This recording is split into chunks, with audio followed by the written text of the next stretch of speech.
पटना के कच्ची दरगाह से राघोपुर तक 6 लेन पुल के उद्घाटन के बाद देखिए लापरवाही से दुर्घटनाएं इस वक्त बढ़ चुकी हैं।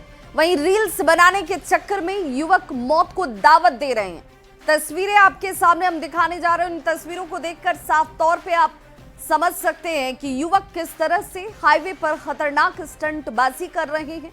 फूहड़ भोजपुरी गीत बजाकर बिना हेलमेट लगाए बाइकर्स बाइक पर खड़े होकर 6 लेन पुल पर स्टंट करते हुए आपको नजर आ जाएंगे। ये भूल गए कि ऐसी हरकत से कभी भी इनकी जान जा सकती है और सिर्फ इनकी ही क्यों, इस पर चलने वाले दूसरे लोगों के लिए भी ये किसी मुसीबत से कम नहीं है। अब ये देखना होगा कि पटना पुलिस इन बाइकर्स पर कब तक एक्शन ले पाती है जो मौत को खुलेआम दावत दे रहे हैं। बता दें कि 23 जून को मुख्यमंत्री नीतीश कुमार ने इस पुल का उद्घाटन किया। पुल के शुरू हुए अभी 5 दिन ही बीते हैं कि इस पुल पर लोगों में रील्स और स्टंट के चक्कर में मौत को दावत देने की जैसे होड़ सी शुरू हो गई है। और ऐसे में कई सवाल खड़े होते हैं। न्यूज़ 18 ये सवाल पूछता है कि हाईवे पर इस तरह के स्टंट सुविधा के लिए बनी सड़क पर आफत क्यों मोल ले रहे हैं लोग। बिहार में अच्छी सड़कें मिलेंगी तो क्या खतरे से खेलेंगे। दूसरों की नहीं अपनी जान की भी इन्हें जैसे परवाह नहीं है।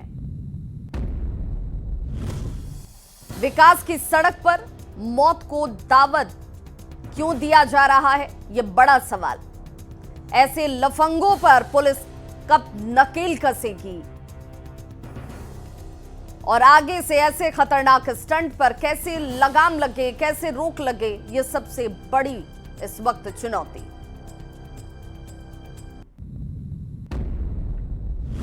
चार दिन पहले पटना में बीच सड़क पर दिन दहाड़े कार ने ट्रैफिक पुलिस के जवानों को कुचलने की कोशिश की थी और पुलिस की मौजूदगी के बावजूद कार ड्राइवर गाड़ी लेकर यहां से फरार हो गया। पुलिस ने 4 दिन के बाद उस गाड़ी को जब्त करने के साथ उसके ड्राइवर को भी गिरफ्तार कर लिया है, जिससे अब पूछताछ की जा रही है। न्यूज़ 18 ने इस खबर को प्रमुखता से दिखाया था, जिसके बाद पुलिस महकमा एक्शन में आया। बता दें कि 24 जून को गर्दनीबाग थाना क्षेत्र के चितकोहरा इलाके में जब ट्रैफिक पुलिस के जवानों ने जांच के लिए गाड़ी को रोकने की कोशिश की थी तो कार ड्राइवर रुकने के बजाय जवानों को कुचलने की कोशिश करने लगता है। 2 तस्वीरें इस वक्त आपके टीवी स्क्रीन पर। हालांकि अब ये पुलिस की गिरफ्त में है, लेकिन दूसरी तस्वीर 24 जून की है, जिस वक्त देखिए कैसे जब इस कार ड्राइवर को रोकने की कोशिश की जा रही थी, थार गाड़ी जिसे रोकने का प्रयास किया गया तो ये पुलिस वालों को ही कुचलने की कोशिश करने लगता है और यहां से फरार हो जाता है। अच्छी बात ये रही कि जवानों ने अपनी जान बचाकर गाड़ी को यहां से निकलने दिया, जिसका सीसीटीवी फुटेज सामने आया है, लेकिन तब से ये गाड़ी लापता थी। आखिरकार पुलिस की सघन तलाशी अभियान में कार को जब्त करने के साथ ड्राइवर को भी गिरफ्तार कर लिया गया, जिसके बाद पुलिस ने अब जाकर राहत की सांस ली है। आर्थिक अपराध इकाई ने भ्रष्टाचार को लेकर बड़ी कार्रवाई करते हुए राज्य खाद्य निगम के लेखपाल राजेश कुमार के 6 और 6-7 ठिकानों पर एक साथ कार्रवाई की है। आय से अधिक संपत्ति के मामले में आर्थिक अपराध इकाई ने मोतिहारी के प्रखंड कार्यालय जिला आपूर्ति केंद्र में छापेमारी की, जहां ईओयू को कई दस्तावेज भी मिले हैं। लगातार आर्थिक अपराध इकाई भ्रष्ट अधिकारियों के खिलाफ एक्शन में जुटी हुई है। इस खबर पर ज्यादा जानकारी दे रहे हैं न्यूज़ 18 संवाददाता अवनीश कुमार। अपराध इकाई ने भ्रष्टाचार को लेकर बड़ी कार्रवाई की है। देखिए जो तस्वीर आपको दिखा रहे हैं, आर्थिक अपराध इकाई की छापेमारी चल रही है और राज्य खाद्य निगम में जो है लेखापाल है राजेश कुमार, उनके 7 ठिकानों पर छापेमारी चल रही है। पटना के साथ साथ मोतिहारी में भी छापेमारी हो रही है। देखिए तस्वीर आपको दिखा रहे हैं कैसे, देखिए लगातार आर्थिक अपराध इकाई जो है वैसे तमाम भ्रष्टाचारी पदाधिकारी पर कार्रवाई कर रही है और इसी को लेकर मोतिहारी में भी छापेमारी हो रही है। आर्थिक अपराध इकाई की टीम पहुंची हुई है, पूरी मुस्तैदी के साथ पूरी जांच हो रही है। लगातार ये शिकायत मिली थी कि राजेश कुमार जो लेखापाल हैं उनको भ्रष्टाचार को लेकर कई सबूत मिले थे। उसके बाद आर्थिक अपराध इकाई ने बड़ी कार्रवाई की है और मोतिहारी के साथ साथ 7 ठिकानों पर छापेमारी जो है वो चल रही है। तो लगातार ईओयू लगातार वैसे अधिकारियों को टारगेट कर रही है जिन्होंने भ्रष्टाचार से आकूत संपत्ति अर्जित की है, वैसे लोगों पर कड़ी कार्रवाई हो रही है। और इसी कड़ी में मोतिहारी में भी आर्थिक अपराध इकाई की छापेमारी चल रही है। अनिश कुमार, न्यूज़ 18 मोतिहारी। मोतिहारी, मुजफ्फरपुर और वैशाली में चल रही छापेमारी की तस्वीर अब एक साथ हम आपको दिखाते हैं, क्योंकि ईओयू की तरफ से भ्रष्टाचार पर नकेल कसने के लिए ये कार्रवाई इस वक्त चल रही है। मोतिहारी में पदस्थापित लेखपाल के मुजफ्फरपुर में अघोरिया बाजार स्थित किराए के मकान में टीम की मौजूदगी छापेमारी को अंजाम दिया जा रहा है। वहीं शहर के दूर पैतृक गांव कुढ़नी के किरमा में भी उनके घर पर ईओयू की टीम ने दबिश दी। साथ ही वैशाली के दिग्घी स्थित किराए के मकान में भी आर्थिक अपराध इकाई की टीम छापेमारी में जुटी हुई है। तो 3 तस्वीरों के जरिए आप समझ सकते हैं राजेश कुमार के ये 6 ठिकाने जिस पर इस वक्त ताबड़तोड़ छापेमारी की कार्रवाई की जाती हुई।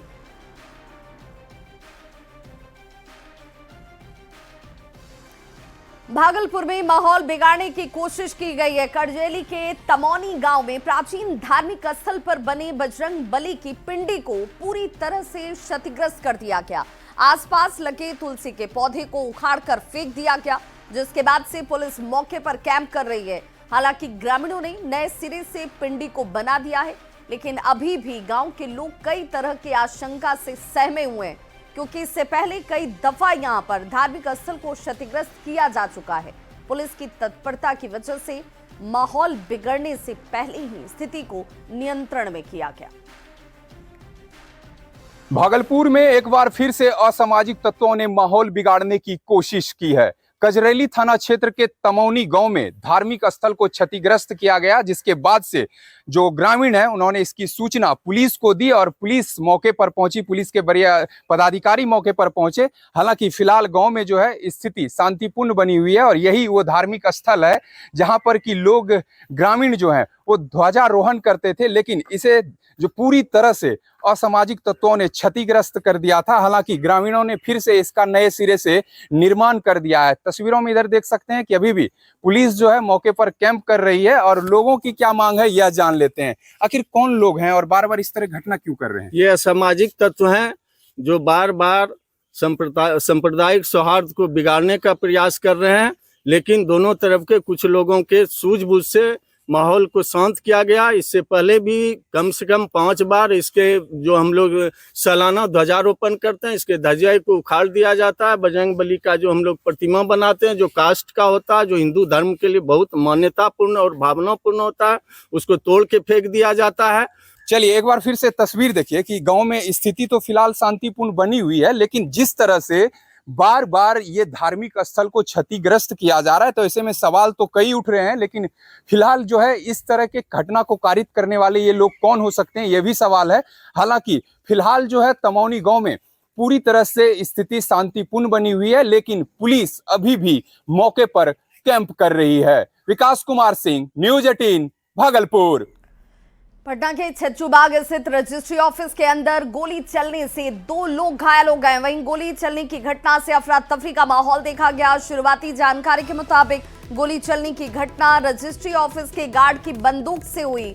इसे भूलवश हुई फायरिंग कहा जा रहा है, जिसमें 2 लोग गोली से घायल हो चुके हैं। दोनों घायलों को पीएमसीएच में इलाज के लिए भेजा गया। एसपी दीक्षा ने घटना के बाद रजिस्ट्री ऑफिस छज्जूबाग का जायजा लिया। उन्होंने कहा कि यहां तैनात एक गार्ड के 2 नाली बंदूक से ये गोली चली। पुलिस की जांच इस वक्त जारी है कि आखिर ये गोली चलने की वारदात हुई कैसे। इस मामले में पूरी तहकीकात जारी है। जी हाँ, रजिस्ट्री ऑफिस में सुबह ये सूचना मिली कि जो गार्ड है उनके पास जो शॉटगन होती है वो उनके पास रखी थी और वो एक्सीडेंटली फायर हो गई है समहाउ, और उससे 2 लोगों को घायल होने की सूचना है। बाकी जांच और तफ्तीश यहाँ पे की जा रही है कि कैसे ये घटना हुई। कैमरास की रिकॉर्डिंग खंगाली जा रही है और गार्ड के बारे में भी और पता किया जा रहा है कि वो सेफली क्यों नहीं इसको ऑपरेट कर रहे हैं। और बिहार में जैसे जैसे विधानसभा चुनाव नजदीक आ रहा है, सियासी सरगर्मी उतनी ही तेजी से बढ़ती जा रही है। सत्ता पक्ष हो या फिर विपक्ष, बयानबाजी के अलावा सोशल मीडिया पर भी राजनीतिक जंग इस वक्त लड़ी जा रही है। इसी कड़ी में आरजेडी ने एक वीडियो पोस्ट किया है जिसमें तेजस्वी यादव को बिहार की नई उम्मीद, नई किरण बताया गया है। इस वीडियो में तेजस्वी के वादों का जिक्र है। सत्ता में आने पर बेहतर शासन और प्रशासन का भरोसा दिलाया गया है।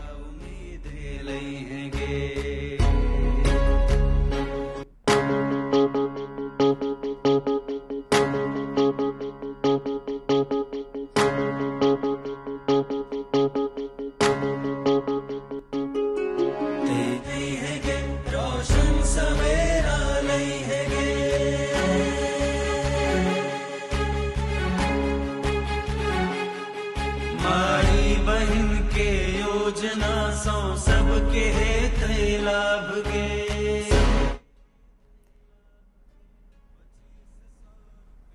आरजेडी की वीडियो पोस्ट जिसमें तेजस्वी यादव को बिहार की नई उम्मीद बताया गया। इस वीडियो पोस्ट पर अब राजनीतिक बयानबाजी इस वक्त बेहद तेज हो चुकी है। सुनिए क्या कुछ कह रहे हैं राजनीतिक दल के नेता। सच पूछा जाए तो राष्ट्रीय जनता दल को गाना बनाना चाहिए था कि यदि तेजस्वी जी आएंगे बिहार को अंधेरे में डुबाएंगे, बिहार को भ्रष्टाचार और अपराध के दलदल में फंसाएंगे, युवाओं का दोहन कर उनकी जमीन लिखाएंगे, अपने भाई बंधुओं को सत्ता की मलाई खिलाएंगे, पूरे बिहार में उन सड़कों की जगह गड्ढे गड्ढे बिछाएंगे। भला कोई अपना चाल चरित्र और चेहरा को बदल सकता है क्या? तेजस्वी जी कितना भी लोग लुभावना सॉन्ग बजा लें, उनकी डफली जनता के बीच अब नहीं बजने वाली। राजद और महागठबंधन के लोग इस बात को जानते हैं कि किसी भी कीमत पर जनता इनको मौका नहीं देगी, इसीलिए अपने कार्यकर्ताओं के मनोरंजन के लिए यदा कदा कुछ करते रहते हैं। अब गाना लॉन्च किया है, तेजस्वी जी का महिमा मंडन कर रहे हैं। अरे तेजस्वी जी तो लालू यादव जी के प्रतीक मात्र हैं और उस राज के प्रतीक हैं जिसने बिहार को जंगल राज की आग में धकेल दिया, बिहार का बेड़ा गर्क किया। तो ऐसे लोगों को बिहार कभी मौका नहीं देगा। आरजेडी की सॉन्ग लॉन्च जो हुई है, जो थीम है, वो बिहार में जो अराजकता है, बिहार में जिस तरह से गुंडाराज चरम सीमा में, जिस तरह से महिलाएं और बच्चियां असुरक्षित है, पलायन चरम सीमा पे है, तो ये बताया जा रहा है उसमें कि बिहार में इंडिया गठबंधन की सरकार आएगी और इन सब चीजों से निजात दिलाएगी। देखिए, राष्ट्रीय जनता दल का जो कैंपेन सॉन्ग है वो तेजस्वी जी का जो चेहरा है ना, वो जन विश्वास का है, तो यह जनभावना का प्रकटीकरण है। आम जनभावना बिहार में बदलाव चाहता है। कुछ लोग जो सत्ता प्रतिष्ठान के अहंकार में जी रहे हैं, वो चाहते हैं कि मशीनरियों के दुरुपयोग करके हम सत्ता परास्त कर लेंगे।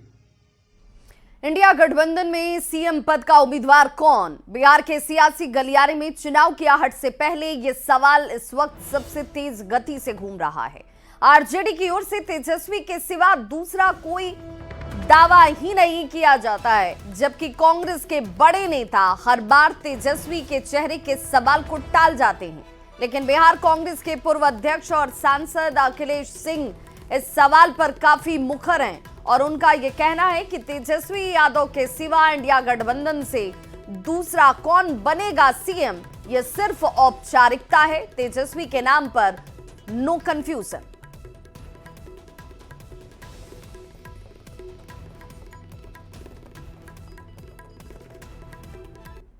अच्छा, तेजस्वी यादव को सीएम बनाना है तो और कौन बनेगा? तेजस्वी यादव सीएम बने, फॉर्मेलिटी है। सीट शेयरिंग पे भी बातें हुई सर। अरे भाई, कोई इधर दिक्कत नहीं है। तो तेजस्वी के सवाल पर गठबंधन की ओर से कौन कहे, कांग्रेस में ही खींचतान देखिए मची हुई है, दूसरा कोई और क्या कहेगा? अखिलेश सिंह के बयान पर भागलपुर से कांग्रेस के विधायक अजीत शर्मा ने सधी हुई प्रतिक्रिया दी। अजीत शर्मा ने कहा कि सीएम का चेहरा कौन होगा, ये बात का सवाल है। चेहरा कोई कौन होता है, इसका जवाब आपको वक्त पर मिल जाएगा। पहले हमें मजबूती से चुनाव लड़कर बीजेपी को हराना है, अपनी सरकार बनानी है और फिर लालू प्रसाद, राहुल गांधी और सोनिया गांधी जैसे बड़े नेता मिलकर सीएम का चेहरा भी तय कर लेंगे।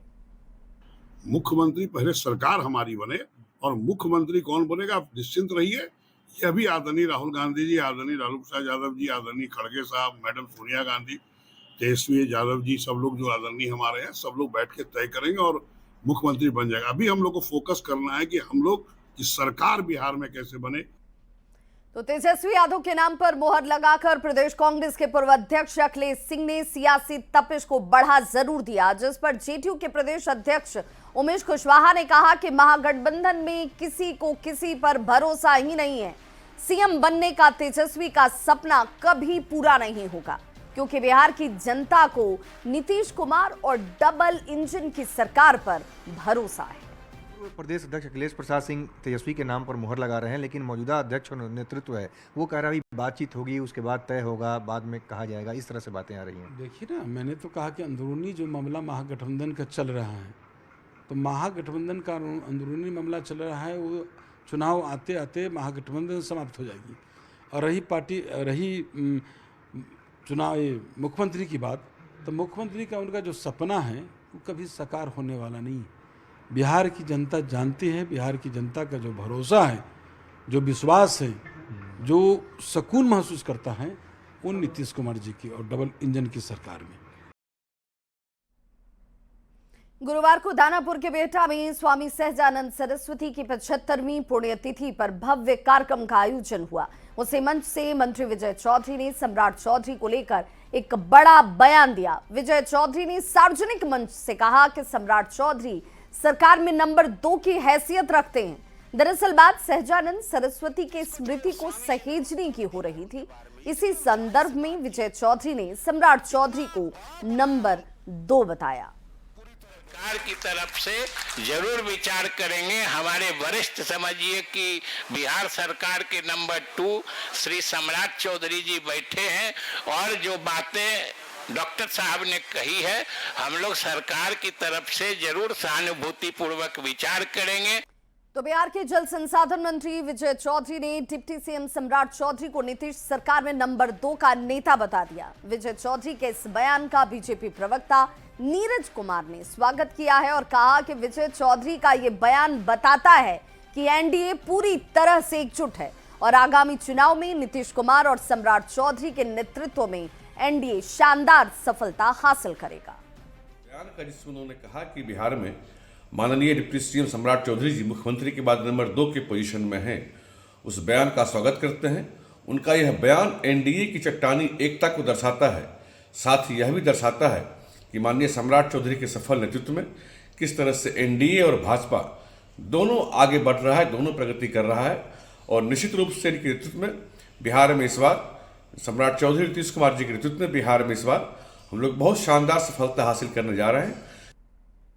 तो बिहार के राज्यपाल आरिफ मोहम्मद खान ने कहा है कि नशा समाज के लिए अभिशाप है। एनसी पटना के तत्वाधान में नशीली दवाओं के दुरुपयोग और तस्करी के खिलाफ अंतर्राष्ट्रीय दिवस कार्यक्रम के मौके पर अपने संबोधन में राज्यपाल ने कहा कि अगर किसी परिवार का बच्चा नशे की लत का शिकार हो तो उसे छुपाए नहीं। उन्होंने कहा कि ये जानकारी सामने आई है कि परिवार के लोग अपने बच्चों की नशे की आदत को छिपाते हैं। उन्होंने लोगों को नशे के खिलाफ जागरूक रहने को लेकर शपथ दिलाई। कार्यक्रम में सांसद शांभवी चौधरी और एसएसबी बिहार झारखंड के डायरेक्टर अभिषेक आनंद भी मौजूद थे। और ऐसी घटनाएं जो आपके ऊपर गहरा असर डालती, अभी शायद अभिषेक जी कह रहे थे परिवार के लोग छुपाते हैं, इसके साथ जो स्टिग्मा जुड़ा हुआ है, बदनामी जुड़ी हुई है। चीन के किंगडाओ में एससीओ के सम्मेलन में चीनी रक्षा मंत्री से मुलाकात और इस दौरान दोनों ही नेताओं ने द्विपक्षीय मुद्दों पर बात की। राजनाथ सिंह ने चीन के रक्षा मंत्री को बिहार की एक मधुबनी पेंटिंग भेंट की, जिसकी तस्वीर इस वक्त आप अपने टीवी स्क्रीन पर देख पा रहे होंगे। मधुबनी पेंटिंग मिथिला क्षेत्र की पारंपरिक कला है। रक्षा मंत्री राजनाथ सिंह ने मुलाकात के बाद सोशल प्लेटफॉर्म एक्स पर लिखा कि किंगडाओ में एससीओ रक्षा मंत्रियों की बैठक के दौरान चीन के रक्षा मंत्री एडमिरल डॉन जून के साथ बातचीत हुई। हमने द्विपक्षीय संबंधों से संबंधित मुद्दों पर रचनात्मक और दूरदर्शी विचारों का आदान प्रदान किया। तो अपना बिहार के इस बुलेटिन में बस इतना ही, लेकिन न्यूज़ 18 बिहार झारखंड पर खबरों का सिलसिला लगातार जारी है।